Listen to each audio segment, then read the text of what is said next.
Bonjour à toutes et à tous. Merci d'être si nombreux pour ce live de rentrée de Shift Project. On est ravis de vous accueillir. Donc, on est en live à la fois sur Zoom et sur Facebook. Je vous propose d'attendre peut-être encore quelques minutes avant de donner la parole à Cyril Dion et à Jean-Marc Jancovici.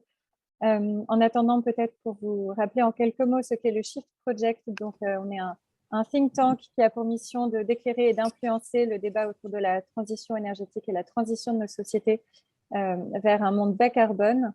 Et donc, on teste avec ce format un nouveau mode de discussion et d'échange autour de la transition, justement en abordant aujourd'hui des thèmes qui ne sont pas forcément au cœur de ce que fait le Shift Project. Donc, on va parler de démocratie, de mobilisation citoyenne et du rôle des acteurs culturels ce soir. Et donc, on a le plaisir pour ça d'être en partenariat avec On est prêt. Je passe la parole à Magali Payen qui... Bonsoir. Bonsoir tout le monde. Donc moi, je suis Magali Payen, je suis la fondatrice du mouvement On est prêt. Et pour ceux qui ne connaissent pas On est prêt, en fait, ça a deux objectifs. Le premier, c'est de faire de la mobilisation citoyenne massive autour des sujets du vivant et de la justice sociale. Et le deuxième pilier, c'est vraiment la création et la diffusion de nouveaux récits. Alors, en termes de mobilisation citoyenne, vous avez peut-être vu la toute première campagne autour du climat passé, fin 2018, qui avait réuni plus de 130 personnalités sur un mois. Le défi final, c'était l'affaire du siècle, ce procès contre l'État pour inaction climatique porté par 4 associations. Et depuis, on a fait d'autres choses comme la médiatisation, comme on a pu, de la Convention citoyenne pour le climat, qu'on a vraiment essayé de faire sortir des murs du CESE pour l'expliquer au grand public. Avec Cyril Dion, on a aussi alpagué les professionnels du cinéma à Cannes, justement pour qu'ils adoptent des utopies lucides et qu'ils les mettent au cœur de leurs films et de leurs scénarios. Plus récemment, là, on a lancé une campagne justement sur le vivant pour faire prendre conscience de la 6e extinction de masse. Et donc, en termes de création et de diffusion de nouveaux récits, on s'appuie évidemment sur des travaux de prospective comme ceux du Shift Project avec le plan de transformation de l'économie française, également sur d'autres travaux comme ceux de Négawatt, de BL Evolution. On attend ceux de l'ADEME avec impatience. Et c'est dans ce cadre-là qu'on a eu l'idée, avec Emma, d'organiser ce débat, puisque Cyril est un partenaire récurrent d'On est prêt pour diffuser massivement ces nouveaux récits. Et donc, on a trouvé que c'était particulièrement pertinent de le faire échanger avec Jean-Marc Jancovici ce soir. Et donc, on vous donne la parole, Cyril et Jean-Marc, pour 1 heure d'échange. Merci beaucoup. Merci beaucoup. Bonsoir à tous. Bonsoir Cyril. Merci de t'être prêté à ce petit passage sur le grill, puisque ça va être ça l'idée. Alors, bien que je sois de très loin le plus âgé des deux, on va commencer cet échange par grand-père, raconte-nous une histoire.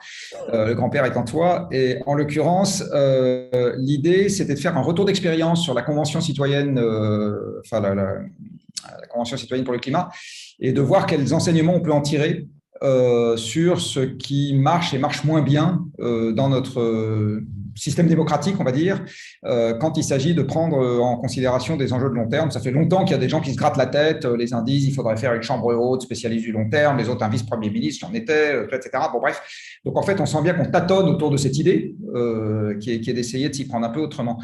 Alors, la première question que j'aurais, est toute bête, c'est quoi la genèse du projet? Comment ce truc-là est né? À qui il a fallu en parler pour que ça marche? Et j'ai une question incidente qui est qu'est-ce qui fait que Macron a accepté? Et à ton avis, donc là c'est à ton avis, qu'est-ce que lui pensait que ça allait lui amener comme bénéfice, puisque ce genre d'animal accepte rarement quelque chose sans penser que ça va lui amener un bénéfice. Bonsoir Jean-Marc, bonsoir tout le monde. Très content d'être là.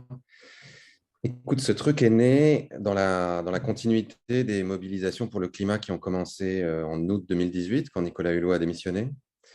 Et tu as eu une sorte de succession d'acteurs qui ont commencé à se rejoindre. Donc, ça a commencé par les marches pour le climat en septembre. Ensuite, il y a eu les jeunes autour de Greta Thunberg, etc., qui ont commencé leur grève pour le climat. Puis, à peu près de façon concomitante, il y a eu le démarrage de Extinction Rebellion à Londres, et quasiment le même week-end, le démarrage des Gilets jaunes en France. Et moi, j'ai fait partie des personnes qui ont essayé de faire se rejoindre ces différentes ces différentes marches, ces différents mouvements de contestation. Donc, j'avais écrit une tribune dans l'IB au début décembre 2018 pour appeler les Gilets jaunes à marcher avec nous en disant que finalement, le problème qui était la source à la fois du déséquilibre climatique et des inégalités se trouvait certainement dans un modèle économique qui considérait que le monde était un vaste gisement de ressources et que les humains étaient des variables d'ajustement et pas du vivant avec lequel on a des égards ajustés, comme dirait Baptiste Morisot. Et petit à petit, à force, tout ça a fini par construire un rapport de force. Le mouvement des Gilets jaunes ayant une composante assez musclée d'action directe qui s'est mis à mettre le feu aux Fouquettes, ça a commencé à devenir assez tendu. Et par-dessus tout ça est arrivée l'affaire du siècle. Donc l'idée d'attaquer l'État en justice pour ne pas avoir fait assez pour protéger la population française face aux dangers du changement climatique. Et il se trouve que pour l'affaire du siècle, on avait réuni énormément d'acteurs, que ce soit des ONG, des personnalités publiques, acteurs, chanteurs, des influenceurs ou youtubeurs, ou je ne sais pas comment il faut les appeler, des mouvements citoyens. Et on avait raconté une histoire qui, à mon sens, avait toutes les chances de plaire aux Français, puisqu'il s'agissait d'attaquer l'État en justice, donc de faire la bagarre. Et il se trouve qu'on ne s'est pas trompé parce qu'en quelques jours, on a atteint 1 million de signatures pour attaquer l'État en justice. Et en un mois, on était à 2,3 millions. Ce qui est toujours le record de mobilisation en ligne en France. Du coup, on est invité sur France Inter pour en parler. Et on y va, Marion Cotillard et moi, puisqu'on était deux figures publiques du truc. On critique la politique d'Emmanuel Macron.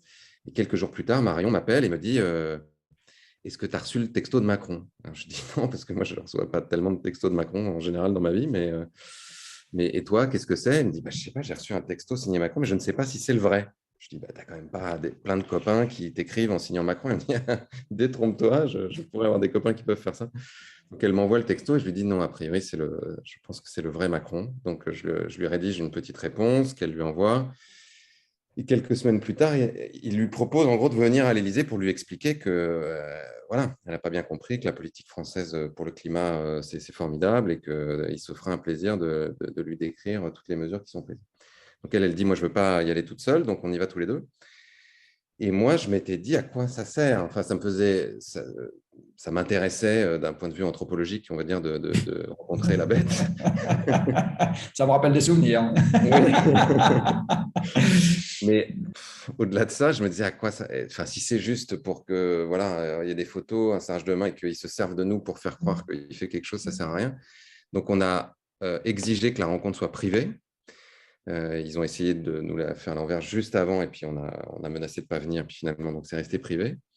Et j'avais Pardon, juste un élément de compréhension. Privé, ça veut dire sans communiqué de presse, sans conseiller ou... Non, ça veut dire que ce n'est pas inscrit à l'agenda officiel. Okay. Et donc, qu'il n'y a pas de photos et donc qu'il n'y a pas de communication publique qui est faite autour de la rencontre. C'est totalement officieux.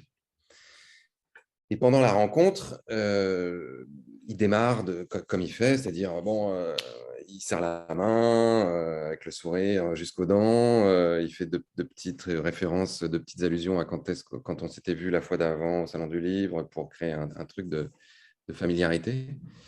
Et il commence par dire, j'ai quelques idées sur les territoires et tout ça. Et je dis, si ça ne vous ennuie pas, est-ce qu'on peut prendre 5-10 minutes pour faire une sorte de point de la situation, pour qu'on se dise où on en est et qu'on essaie de parler sur un terrain commun? Parce que là, si c'est juste pour parler des quelques idées qu'on a sur les territoires, je crois on n'est pas du tout à la hauteur du sujet. Et il me dit, oui, bien sûr, très bien. Et finalement, en fait, j'ai parlé 45 minutes sans m'arrêter, quasiment. Et j'avais préparé toute une sorte d'argumentaire. Donc, d'abord, je lui avais apporté les dernières études qui montraient l'accélération du processus et le fait que voilà, on allait vers une trajectoire de au moins 3-4. Je lui avais apporté des rapports qui avaient été produits, notamment l'ONU qui, dans son rapport soutenabilité, avait commandé un rapport à un cabinet finlandais pour demander si le capitalisme était en mesure de nous sortir de là ou pas. Et le cabinet finlandais avait dit non, a priori pas dans les temps impartis, parce que d'ici 2030, les impératifs de rentabilité financière sont trop à court terme et c'est pas compatible avec les activités qu'on aurait besoin de développer qui, elles, sont pas forcément directement rémunératrices, en tout cas pas à ce point-là. Je lui avais apporté le rapport de BL Evolution là, qui avait essayé de traduire l'objectif de 1,5 degré pour voir ce que ça donnerait dans des mesures prises par le gouvernement français. Et évidemment, il y avait des trucs du style réduire de 50% le nombre de voitures en circulation, faire une tombola pour savoir qui peut prendre l'avion, passer de 90 kg de viande à 25. Et donc, après avoir empilé ça, je lui dis, on est bien d'accord que ça, vous ne le ferez jamais. Vous ne le ferez pas, c'est sûr. Et puis, vous ne le ferez pas en plus parce que ça se trouve, vous auriez la moitié de la France dans la rue. Enfin, si vous dites demain, il faut qu'on ait 2 fois moins de voitures. Et il me dit, ah oui, bah oui, on est d'accord, je ne le ferai pas. Je dis donc, je pense que la seule solution pour y arriver, puisque vous ne le ferez pas, que vous avez des forces économiques qui, en plus, font pression sur vous, que vous avez l'inertie de votre administration, c'est de remettre la chose entre les mains des Français. C'est-à-dire de tirer les gens au sort, de leur proposer de se saisir du sujet, d'être alimentés par des experts qui leur expliquent tous les tenants et les aboutissants, de les faire délibérer à ciel ouvert pour que tout le monde puisse suivre l'état de leur réflexion et qu'ensuite, le fruit de leur délibération et leur proposition soit soumise à référendum. Tu avais déjà participé à une conférence des citoyens ou jamais? En fait, j'avais été filmer ce qui s'était passé en Islande au moment où il y avait eu le krach en 2009-10 et où ils avaient réécrit la Constitution, ils avaient élu un petit panel de citoyens pour… bon. Okay. Tout ce processus avait été d'ailleurs jusqu'au bout. Le seul problème étant qu'il y avait un référendum consultatif pour valider la nouvelle Constitution qui n'était que consultatif et les conservateurs qui étaient au pouvoir ont décidé de le laisser consultatif. Et puis, je connaissais bien l'exemple irlandais qui avait utilisé des conventions citoyennes pour travailler sur le droit à l'avortement et le mariage pour tous, qui étaient 2 points durs dans la société irlandaise très catholique, et qui avait réussi à faire évoluer ces 2 points grâce à des conventions citoyennes qui avaient été suivies de référendums. Et puis, j'avais beaucoup échangé avec David Van Reybrouck, qui a écrit un livre passionnant qui s'appelle « Contre les élections », où il fait une sorte de voyage pour regarder quelles sont les innovations démocratiques les plus intéressantes un peu partout dans le monde. Et donc, cette idée-là que je lui proposais, on l'avait déjà mise dans la presse avec un collectif qui s'appelle les Gilets citoyens le 30 janvier en disant le grand débat, ça ne nous paraît pas être l'innovation démocratique du siècle parce que c'est Emmanuel Macron qui va parler pendant des heures à des gens dans les villes. Ça, je connais un peu parce que j'ai participé à ce genre d'exercice, donc je vois très bien les limites. Oui, exactement. Et donc là, l'idée, c'était vraiment de lui dire, et j'ai été très insistant, et il m'a fait reformuler, etc. Il m'a dit, ce que vous me dites, c'est que les citoyens produisent des choses et directement, je les passe au référendum sans les modifier. Et je lui dis, oui, c'est ça. Il m'a dit, d'accord, ok, j'ai pigé, bon. Et ensuite, il nous a dit, bon, donnez-moi 8 jours pour voir si on y arrive. En fait, les 10 jours sont devenus 2 mois. Et puis, bon, finalement, c'est lui qui a remis le truc sur le tapis, a priori, contre l'avis de son administration, et qui a décidé de le faire. Je pense que le bénéfice qu'il pensait en tirer, c'était, et c'est un peu ce que j'avais aussi vendu, hein, c'est-à-dire que je lui ai fait miroiter le fait qu'il avait une occasion historique d'être un vrai leader qui rentre dans l'histoire, qui fait quelque chose à la fois sur le plan climatique et démocratique qui n'a jamais été fait dans aucun endroit du monde. Et donc, bon, ce genre de personnage aime bien aussi ce type de perspective, de faire quelque chose qui rentre dans l'histoire. Mais je crois aussi qu'il n'avait pas mesuré à quel point les citoyens allaient pousser loin l'exercice, à quel point leurs propositions seraient ambitieuses, à quel point ça ferait réagir dans la société et à quel point il allait se retrouver tenu, même si au final il a fait ce qu'il a voulu, mais tenu un peu par sa parole, en tout cas dans les médias, c'est-à-dire qu'on lui en demanderait des comptes. Et c'est d'ailleurs pour ça et que c'était un de mes rôles de garant d'être extrêmement tenace sur cette idée du sans filtre, parce que comme c'est un processus qui n'est pas institutionnalisé, ultimement, c'est vraiment le président de la République qui a le dernier mot. Donc, il n'y a que lui qui pouvait nous assurer qu'on irait jusqu'au bout. Donc, cette idée du sans filtre servait à ça. Elle servait à ce que les mesures qui allaient être élaborées par les citoyens ne repassent pas par la moulinette et de l'administration et des lobbies. Bon, en réalité, ça s'est quand même fait. Mais bon, on a réussi à ce que ça existe. On a réussi à le faire à peu près comme on voulait le faire. C'est-à-dire qu'on a réussi à faire travailler les citoyens vraiment dans des très bonnes conditions. Et pour moi, on a réussi à faire la démonstration que quand on propose à des citoyens qui n'ont pas d'intérêt particulier au premier chef, c'est-à-dire qu'ils n'ont pas d'intérêt électoral, ils n'ont pas d'intérêt économique dans cette affaire, qu'on leur donne vraiment les éléments pour se faire une idée et qu'on leur propose de se mettre au service de l'intérêt général, non seulement ils font du bon travail, vraiment un travail de bonne qualité, mais en plus un travail et des propositions qui vont beaucoup plus loin que ce que les élus ont fait ces 20 ou ces 30 dernières années. J'en ai parlé longuement, là, puisque j'ai interviewé pour un autre truc que je fais pour Arte, une femme qui s'appelle Hélène Landmore, qui est professeure à Yale, aux États-Unis, qui est professeure de sciences politiques et donc particulièrement spécialiste de la démocratie et des innovations démocratiques, qui a suivi la Convention citoyenne de A à Z, qui a même organisé ensuite un congrès avec des spécialistes du monde entier sur la question, parce qu'elle, elle trouve que c'est effectivement une innovation démocratique majeure, enfin passionnante, qui évidemment n'a pas pu aller à son terme, mais qui en tout cas porte en lui les germes de quelque chose qui mériterait d'être reproduit. Et elle me disait, vraiment, pour moi, c'est une des voies qui nous permettrait d'être véritablement en démocratie. C'est-à-dire que ce qu'elle disait, et j'insiste bien sur le fait qu'elle enseigne à Yale, qu'elle enseigne les sciences politiques, que ce n'est pas du tout une radicale, que c'est quelqu'un qui est même dans un milieu relativement bourgeois, etc., mais qui s'appuie sur les recherches les plus récentes, notamment cette fameuse étude de Martin and Giles là, de 2014 qui a été publiée chez Oxford, Princeton et tout ça, qui montre bien que dans nos sociétés occidentales, en réalité, on est plutôt dans des formes d'oligarchie ou de plutocratie, c'est-à-dire dans des systèmes où les 10% les plus riches ont une influence démesurée sur les décisions publiques. Et donc, cette fameuse étude de Martin and Giles, en fait, ils ont étudié plus de 2000 décisions publiques sur 15 ou 20 ans aux États-Unis, en essayant justement de se faire une idée des éléments moteurs et qui avaient le plus d'influence dans la société.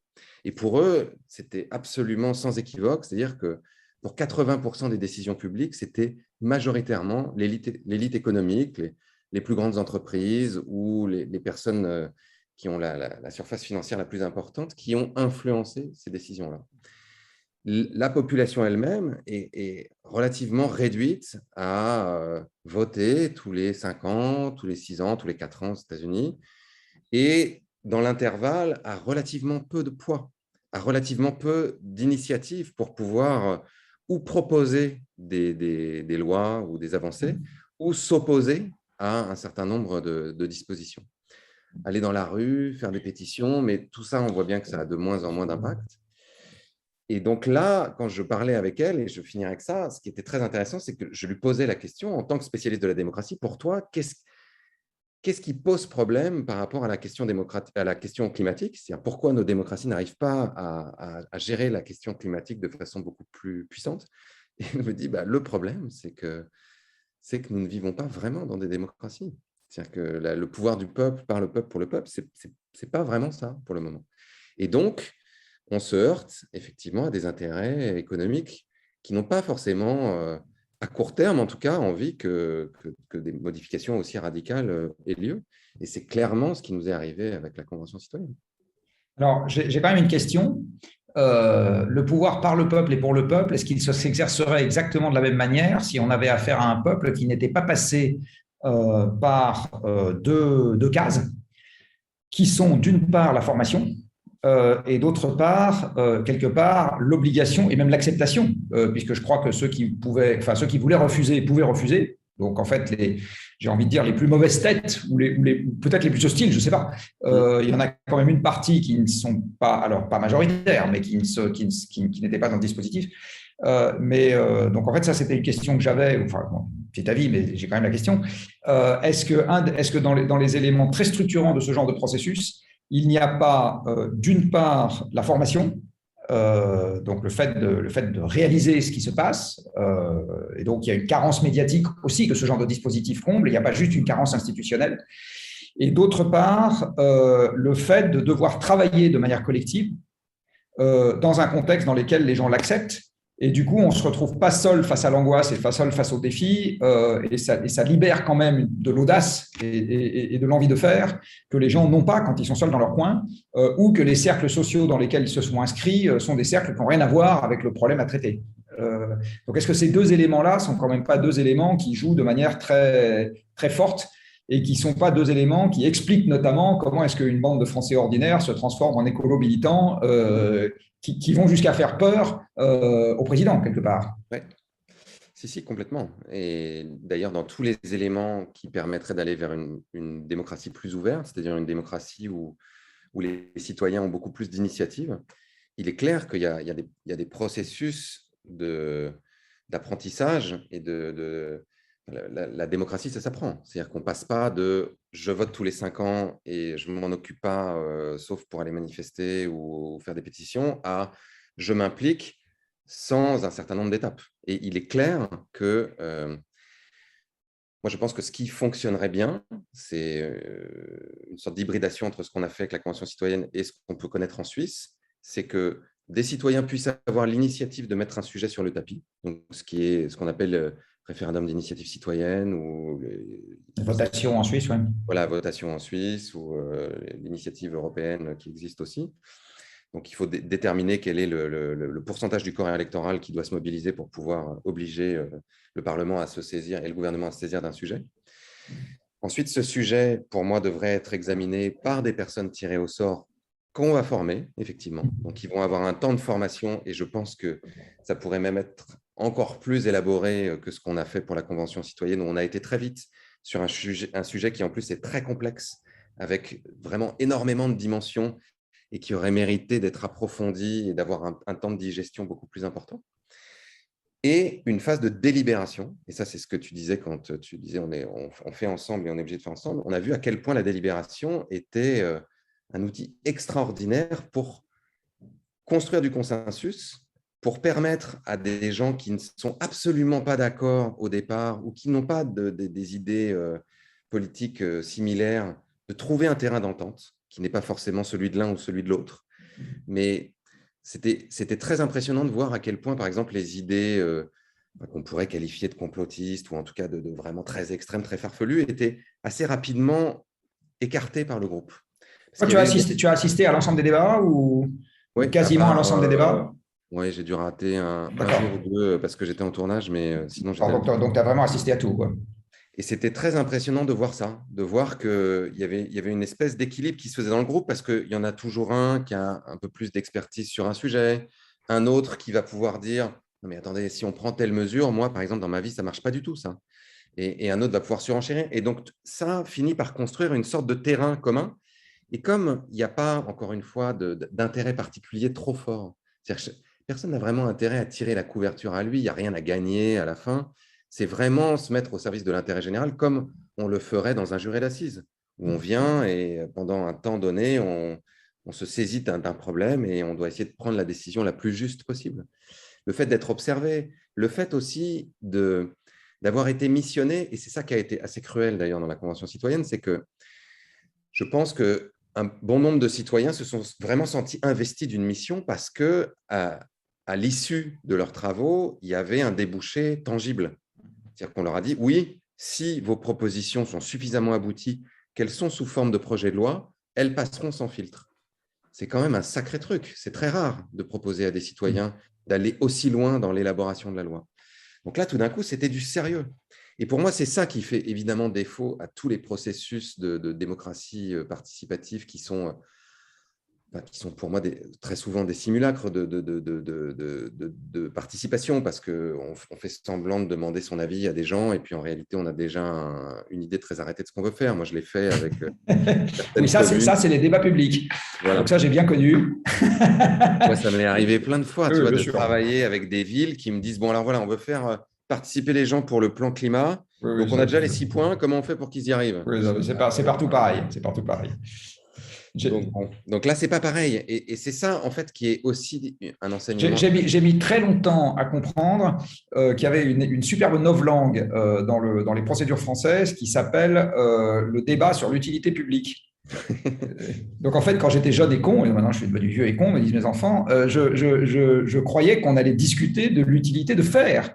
Et en fait, c'est pas du tout de ça dont on discute dans les débats d'utilité publique. C'est de la manière de rajouter 3 amendements à un truc qu'on a décidé de faire. Exactement.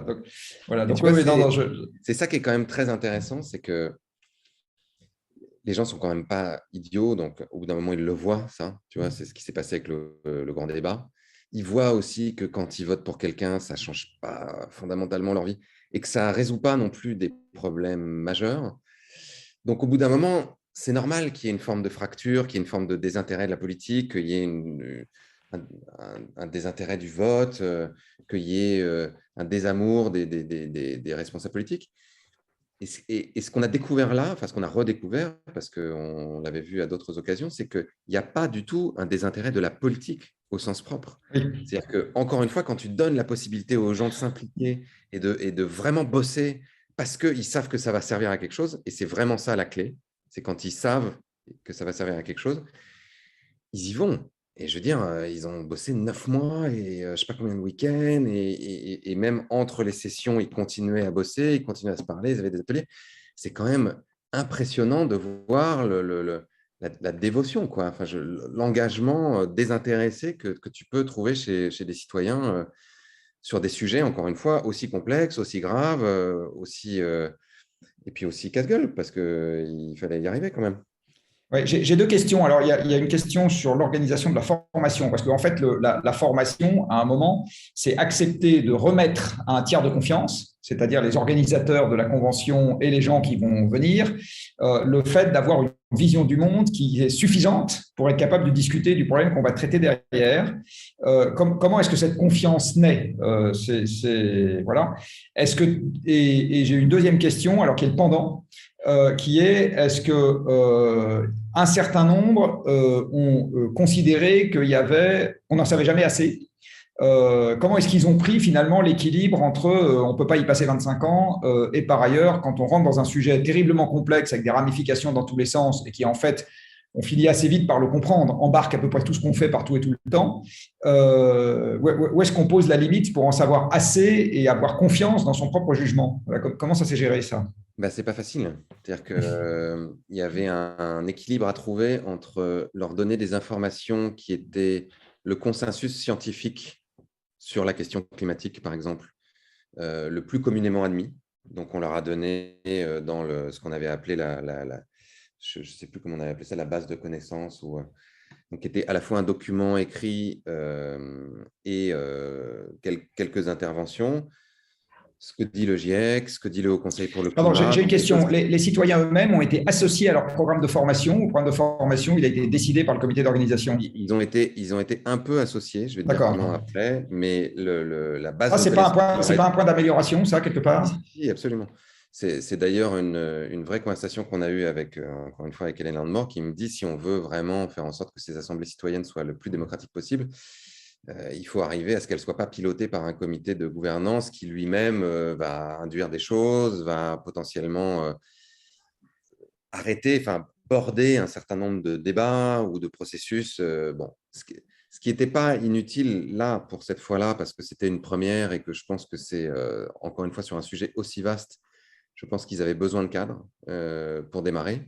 Mais idéalement, oui, il faudrait que le groupe soit capable de s'auto-saisir de plus en plus de sa propre formation. Et donc là, il y avait une partie du socle de connaissances qui était vraiment apportée par le comité de gouvernance, mais en essayant d'aller vers la plus grande objectivité possible sur la qualité des informations, donc en prenant des informations qui étaient vraiment admises par les institutions, par le consensus scientifique.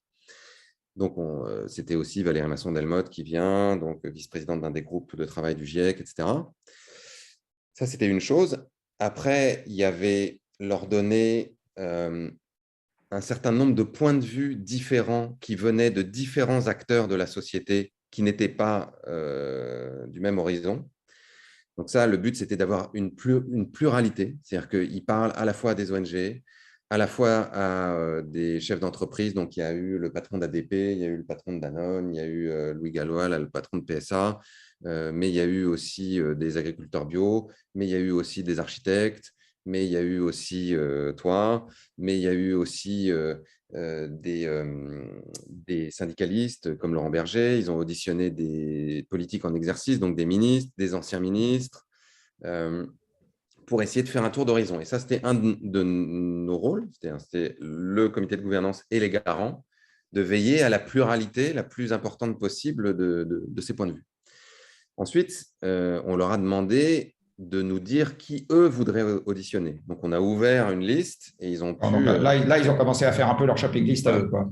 Inscrire des noms. Et donc, on a pris les noms qui revenaient le plus souvent et on a organisé quelque chose qui était aussi un endroit où ils avaient du choix. C'était une espèce de speed dating, c'est-à-dire qu'il y avait 10 tables avec 10 personnes et toutes les 40 minutes, ça changeait. Et donc, ils pouvaient choisir la table où ils allaient en fonction du sujet qui les intéressait le plus.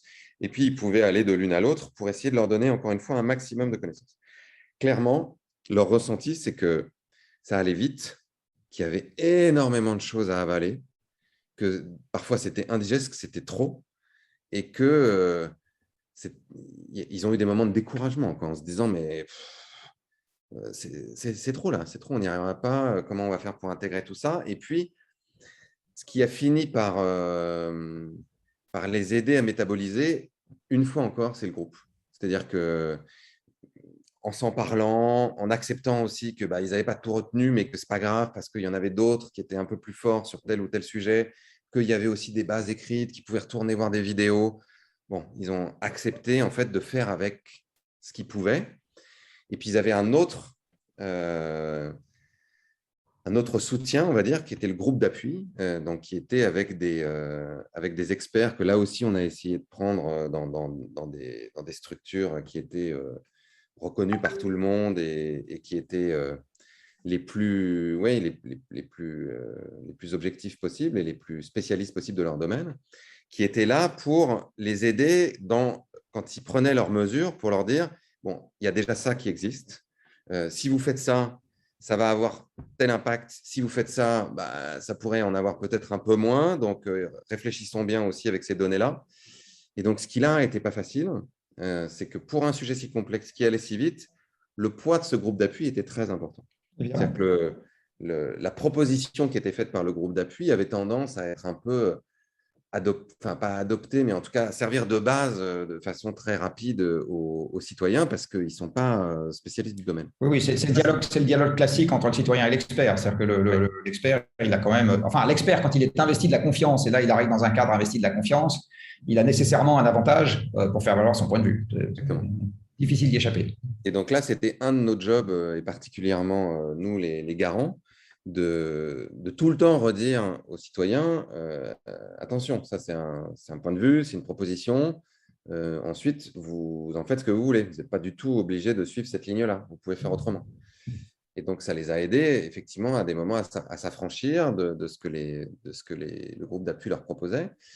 Et puis, ça a aussi fait que le groupe d'appui restait très à distance. Et pour le coup, ils ont quand même été vraiment super parce qu'ils leur ont toujours donné les informations en disant « Je vous donne l'information technique, maintenant, je fais gaffe de prendre 2 pas de recul. » Et s'ils ne le faisaient pas, on leur tombait quand même sur le rab.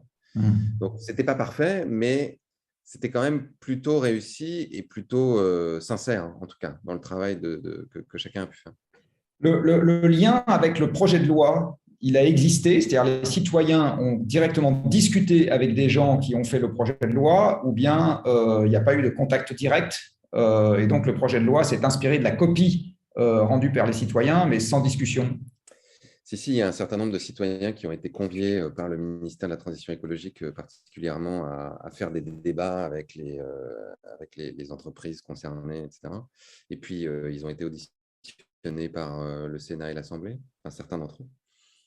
Mais ça, j'ai envie de te dire, c'était pas dans le contrat. C'est-à-dire que théoriquement, non, mais c'était même un problème. C'est-à-dire que théoriquement, les citoyens avaient déjà discuté avec tous ces gens, ou en tout cas une partie d'entre eux. À partir de ces discussions, avaient fait des propositions et ces propositions étaient suffisamment bien formulées pour pouvoir aller directement à l'Assemblée ou au référendum. Donc, être tranché, en gros, par la représentation populaire ou par le peuple français directement. Faire ce qui a été fait, c'est-à-dire les remettre dans le chaudron, et très souvent, ils se sont retrouvés en minorité face à un certain nombre de patrons d'entreprise qui leur disaient « Non, mais c'est n'importe quoi votre truc, c'est inapplicable, ça va créer tant de chômeurs ». Ça les a mis dans une position extrêmement inconfortable. En plus, souvent, ils étaient un petit groupe séparé du reste des 150. Or, les décisions avaient été prises par les 150. Donc, de toute façon, ils ne pouvaient pas revenir dessus. Je veux dire, le vote avait déjà été fait et ils n'avaient pas de légitimité pour revenir dessus. Et donc, ça a été une façon de leur faire un peu avaler la pilule du détricotage d'un certain nombre de leurs propositions par l'influence des intérêts privés et arriver à ce projet de loi qui est effectivement inspiré de leurs 149 propositions, mais qui en a écarté une bonne partie, qui en a minimisé la plus grande partie, et qui, du coup, a un impact infiniment moindre que ce qui était leur travail initial. J'ai deux questions. La première, c'est est-ce que sur les 149 propositions, ils étaient convaincus que c'était la chose à faire ou ils étaient convaincus que c'était une proposition à discuter? Je ne pense pas qu'ils étaient convaincus que c'était la seule chose à faire. En revanche, ils ont vraiment essayé de construire un projet qui se tenait. C'est-à-dire qu'ils avaient 6 groupes de travail qui étaient sur les sujets majeurs des différents tenants et aboutissants du problème climatique. Et ils ont vraiment réfléchi les choses de façon transversale pour qu'elles se répondent. Et ils ont voulu faire en sorte que tout ça fasse un ensemble cohérent, qui était vraiment pensé pour être une transformation de société. Et donc, ils étaient tout à fait prêts à soumettre ça. C'est-à-dire qu'ils étaient tout à fait prêts à ce que les députés fassent des amendements, à ce qu'il y ait un référendum et éventuellement un choix multiple et que les Français puissent décider. Ils n'avaient pas l'impression d'avoir écrit le texte sacré. Mais en revanche, ils avaient l'impression que tout ça se tenait et que ce n'était pas non plus le supermarché. Ce n'était pas à la carte. Parce qu'une des questions que je me suis posée, c'est de savoir si Macron ne s'est pas mis dans un corner avec son idée de reprendre sans filtre. Dit autrement, quand des gens travaillent, il me semble que le minimum qu'on leur doit, c'est d'avoir en face des gens qui suivent l'évolution des travaux, sans nécessairement intervenir, mais qui sont capables de comprendre ce qui est en train de se passer, qui ne découvrent pas le truc juste à la fin avec soit un mouvement d'effroi, soit un applaudissement des 4 mains, et qui est justement une capacité de discussion derrière, mais dans un esprit constructif. C'est-à-dire que, or là, j'imagine que lui, il n'a absolument pas suivi les travaux pendant les travaux. Je ne sais pas s'il avait un émissaire qui était chargé de le faire, enfin, ou une émissaire, ou plutôt une bande d'émissaires, parce que pour tout suivre, il faut plutôt une bande, qui était chargée de le suivre en temps réel, de telle sorte qu'à la fin, j'ai l'impression qu'il s'est retrouvé un peu comme une poule devant un couteau, qu'il avait un objet qu'il n'avait pas bien vu arriver, et donc il ne savait pas trop quoi faire. Non, mais ça, c'est sûr. Et d'ailleurs, une partie de ses conseillers étaient assez affolés de cette promesse du sans-filtre, qu'ils trouvaient être une promesse exorbitante, qui de toute façon ne pouvait pas être tenue. Et c'est un problème d'ailleurs. Nous-mêmes, on a quand même beaucoup œuvré pour qu'ils prennent cet engagement-là, encore une fois, parce qu'on n'avait pas d'autre, on n'avait rien d'autre dans la main, c'était notre seul levier. Mais pour autant, le fait d'avoir promis quelque chose qu'ils ne pouvaient pas tenir, et a priori, s'il n'est pas idiot, ils le savaient dès le départ, c'est encore un coup de couteau dans le contrat démocratique avec les Français. C'est encore une fois de plus où on se dit, bon, ben voilà, leur parole ne vaut rien. Donc ça c'est quand même un sujet. Et quant à savoir s'il y avait des gens qui suivaient, oui, particulièrement au ministère de la Transition écologique. Mais pour autant, une fois, d'ailleurs, il y avait eu Ophélie, qui était membre du comité de gouvernance, qui était dans le que je connais, oui.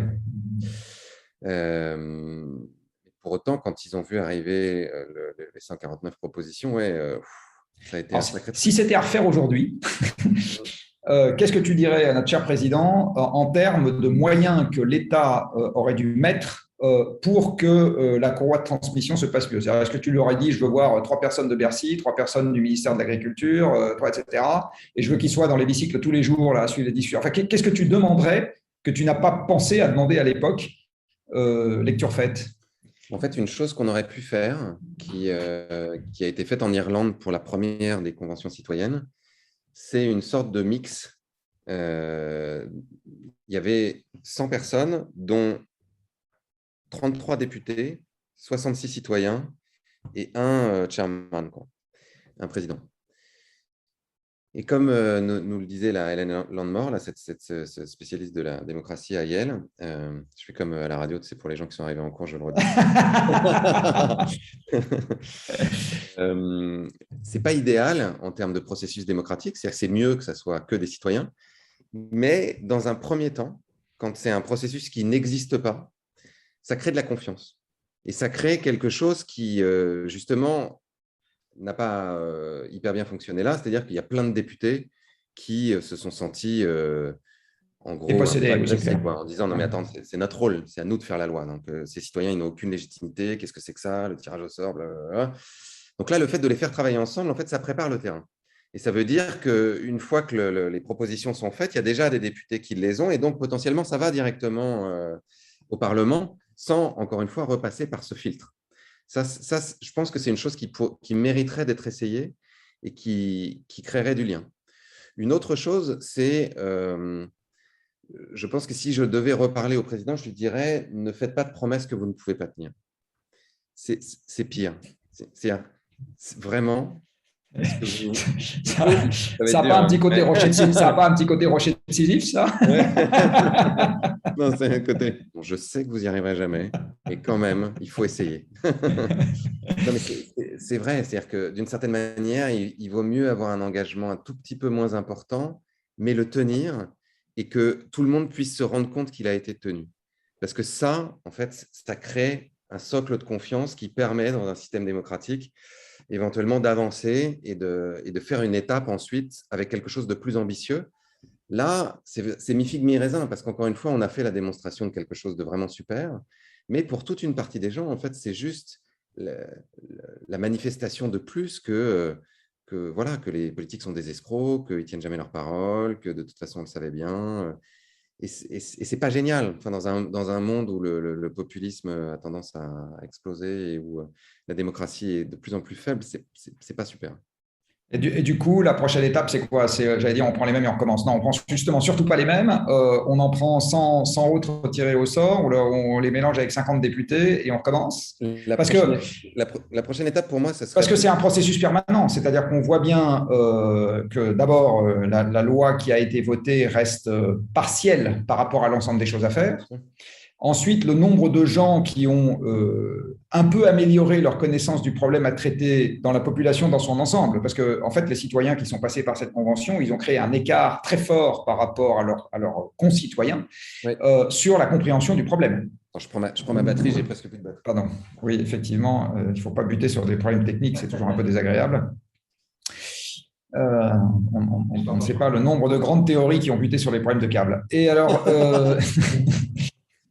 et donc, enfin bon, c'est un peu décousu dans les questions, mais donc il y en a une quand même qui est comment combler au moment où les citoyens font part de leur copie cet écart qui s'est creusé par la force des choses sur la compréhension du problème à traiter entre eux et le reste de la population qui doit être convaincu des mesures. Donc ça c'est un sujet, je ne sais pas si... Voilà. Et un deuxième sujet, c'est what next, parce que maintenant que de toute façon le problème n'a pas été vraiment traité, c'est-à-dire qu'on a voté une loi, elle est partielle par rapport à l'ensemble des choses qu'il faudrait faire. Sur un certain nombre de mesures, elle est timide par rapport à des choses qui sont fondées et qui ont été proposées. Donc, qu'est-ce qu'on fait? On recommence jusqu'à ce que ça marche? En fait, qu'est-ce qu'on fait?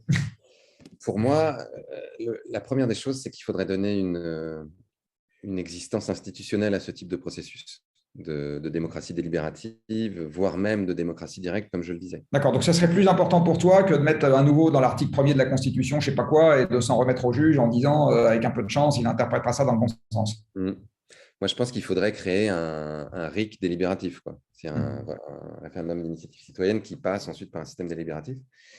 Et il me semble que ensuite la façon dont la délibération se produit, avec qui, est-ce que c'est que des citoyens tirés au sort, est-ce que c'est dans un premier temps des citoyens mélangés avec des élus, ça mérite d'être discuté. Et je pense que ça dépend des contextes et que ça dépend des contextes, encore une fois, de confiance que les citoyens ont dans leurs élus, que les élus ont dans ce type de processus. Et on voit bien que cette confiance, elle est un peu émoussée. Donc, à mon avis, ce serait une étape intéressante. Et il faudrait faire en sorte que En fait, ce que tu appelles le gap qu'il faut combler entre les 150 et le reste de la population, théoriquement, il se comble de deux façons. La première, c'est que ces processus-là sont à ciel ouvert justement pour que tout le monde puisse s'y intéresser. Oui, mais Pourquoi est-ce les que gens tout le monde... n'ont pas le temps. En pratique, les élus ont quand même été déchargés d'une partie de leurs obligations quotidiennes et mis dans un contexte dans lequel ils ont eu justement le temps, ce qui est le problème de tout le monde. Oui, mais pour autant, si par exemple, un certain nombre de gens s'y intéressaient, même si c'est une minorité, si les médias s'y intéressaient suffisamment pour faire des comptes rendus réguliers des petites pastilles de ce qui se passe, de ce qui se dit, des idées fortes qui sortent, etc., ça pourrait commencer à créer un débat. Pourquoi est-ce que ça ne s'est pas produit cette fois-là et pourquoi c'est difficile que ça se produise? Parce que la plupart des gens ont vu cet exercice comme une façon pour Macron de se défausser, de gagner du temps, de faire une pirouette, de faire un énième comité Théodule. Donc, globalement, les gens n'y croyaient pas.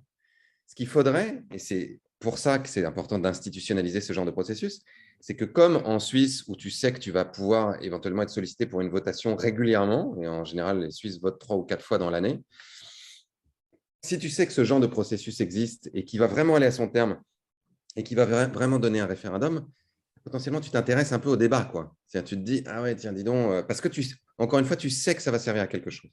Donc ça, c'est la première phase. La deuxième phase, c'est qu'une fois que les conclusions ont été rendues, si ça fait l'objet d'une votation, d'un référendum à choix multiple, il y a une campagne.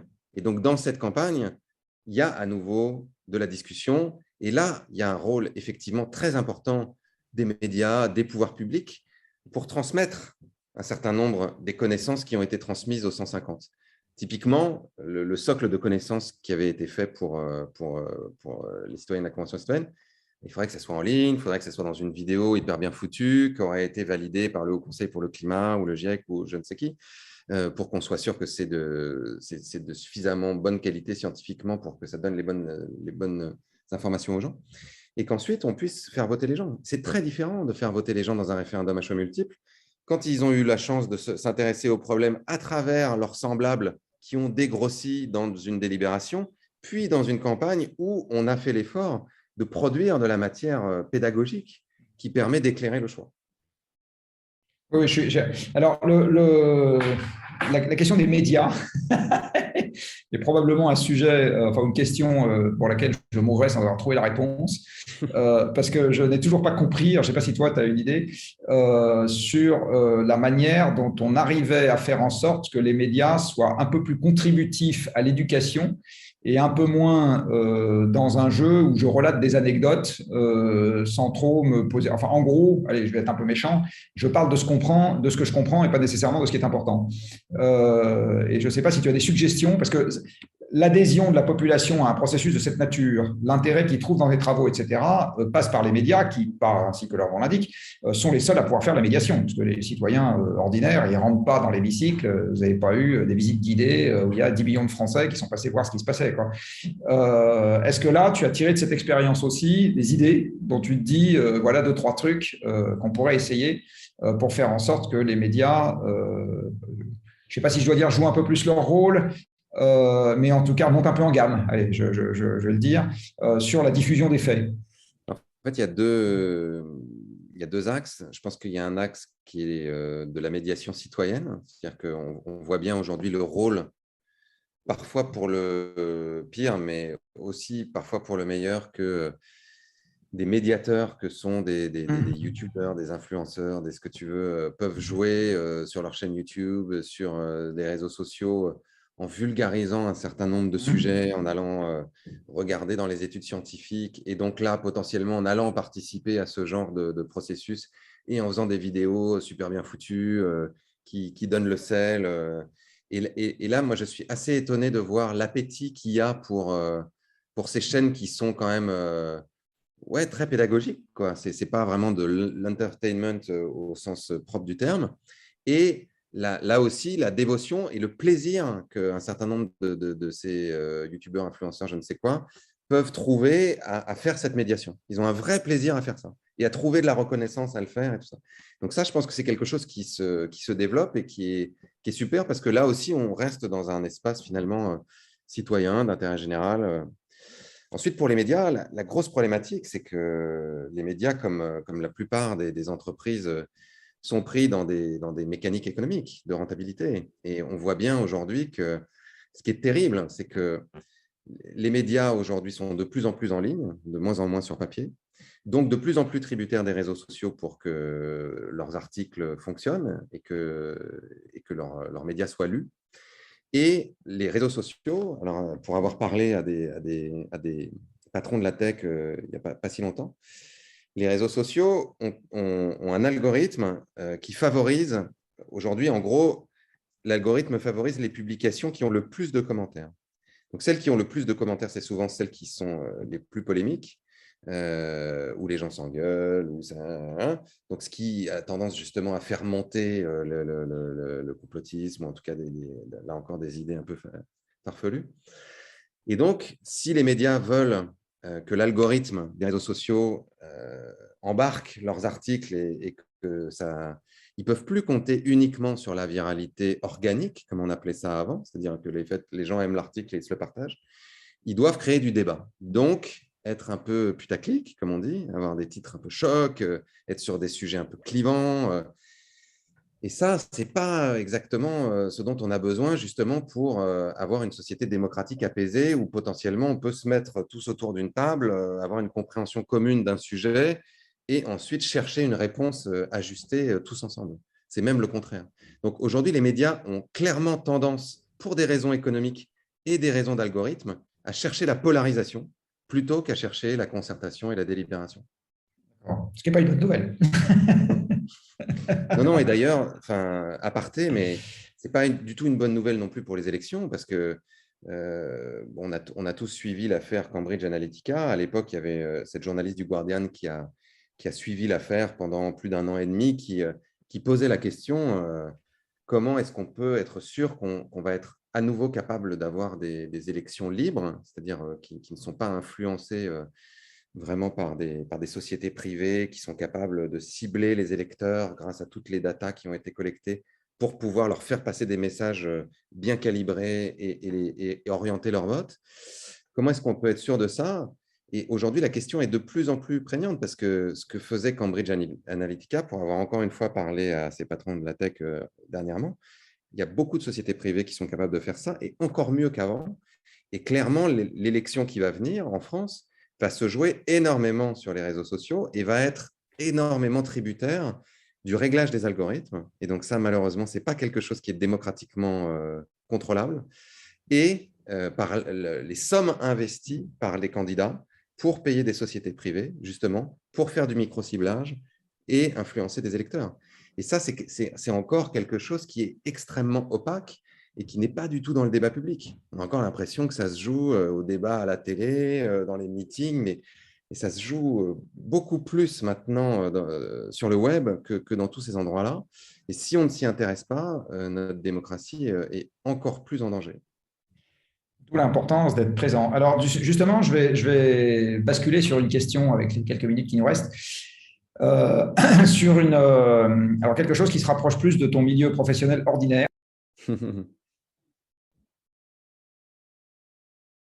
Ah, je ne t'entends plus. Pardon, j'ai fait clic sans putaclic.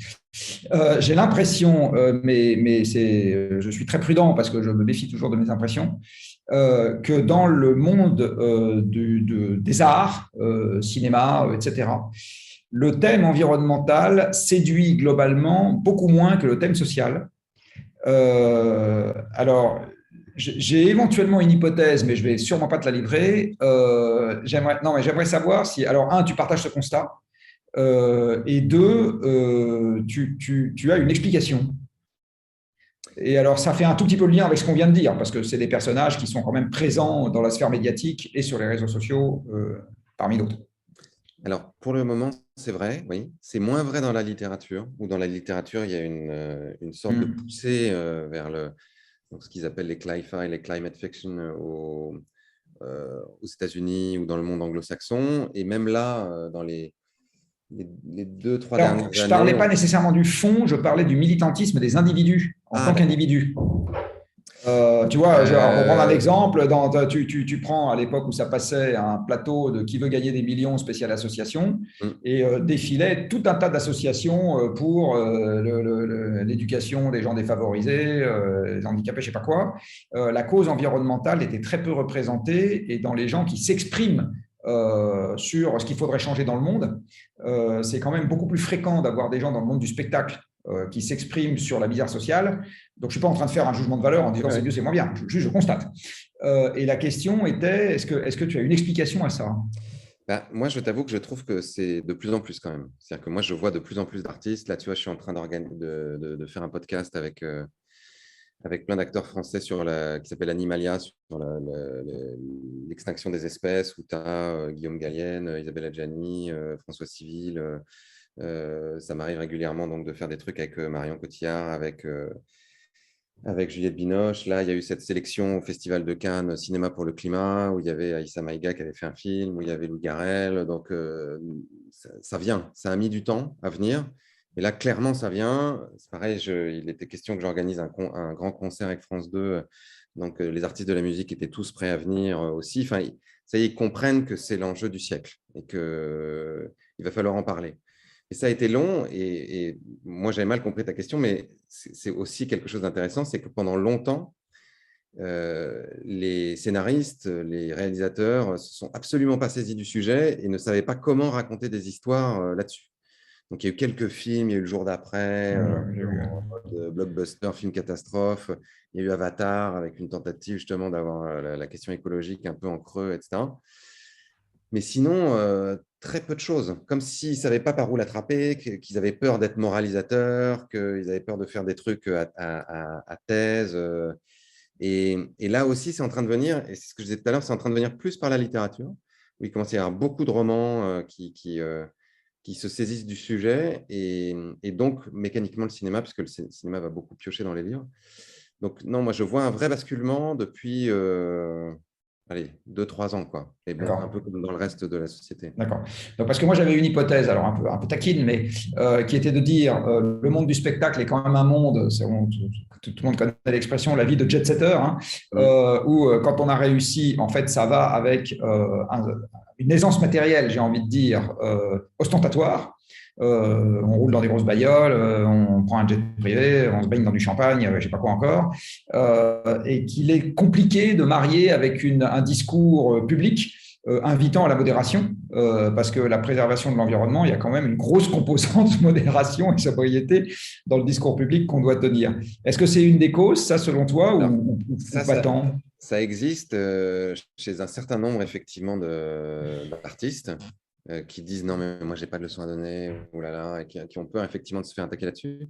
Et ça existe beaucoup chez des influenceurs et des youtubeurs. C'est-à-dire des gens suivis par des millions de gens qui font du placement de produits et qui sont réticents parce qu'ils se disent « Je vais me faire hyper clasher sur les réseaux sociaux parce que moi, je ne peux pas trop l'ouvrir. » Et donc, il a fallu aussi aller en chercher quelques-uns en disant « Mais dites-le, moi-même, j'y arrive pas, et moi-même, j'y suis pas du tout, mais je vois bien qu'il faut qu'on y aille. » Et moi, le premier. Et donc, il y en a qui le font, mais qui s'en prennent plein la figure quand même. Hein. Je sais que Marion Cotillard, elle s'en prend régulièrement dès qu'on la voit dans une pub Dior dans un aéroport et qu'elle a pris l'avion pour aller je ne sais où, etc. Moi aussi, hein, moi, on vient me dire « Ah, mais comment vous avez fait pour faire votre film? Vous y êtes allé en trottinette? Ah, mais vous avez pris l'avion? Vous êtes un hypocrite, tout ça. » De toute façon, tu t'en prends toujours. Il faut faire comme Greta. Ouais. Mais ça, c'est plus long pour les films, ça prend plusieurs années. Ah oui, ça c'est clair. C'est plus long pour tout. Ouais. C'est clair que c'est une des difficultés de la transformation du monde qui nous attend. C'est qu'en fait, l'énergie, c'est une drogue dure. Hein. Ça nous a grisé, ça nous a donné la vitesse, ça nous a tout donné. Et c'est clair que de faire avec 100, de faire avec moins ou beaucoup moins, c'est à un moment, on va devoir, je ne sais pas si je dois dire renoncer, mais il y a quelque chose de ça. Je suis allé cet été à Venise en voiture électrique. Je peux te dire que ce n'était pas comme y aller en avion. C'est un autre périple. Oui, mais tu as vu plus de paysages. J'ai vu plus de paysages. Et puis maintenant, le réseau de bornes de recharge n'a plus de secret pour moi. Moi, je suis allé à Stockholm en train et j'en garde un excellent souvenir. Oui, oui, moi aussi, j'ai été faire des. Le déplacement devient le voyage, quoi. Enfin, voilà. Bon, et que les souvenirs d'anciens combattants seront peut-être pour un autre jour, puisque telle la SNCF, nous devions partir à l'heure et nous allons arriver à l'heure. Merci énormément de t'être prêté à ce petit exercice. Merci beaucoup, c'était très agréable comme conversation. J'espère que les gens qui nous ont regardés ont appris quelque chose. En tout cas, moi, j'ai appris un certain nombre de trucs, donc je suis au moins content pour ça. J'ai appris des trucs, alors là, je suis fier, tu as fait ma soirée. Pour tout âge. Voilà, eh bien, nous allons remettre, non pas notre mandat en jeu, mais notre parole à Madame Loyal, puisque je crois que c'est à Emma qu'il revient de prononcer les mots de conclusion.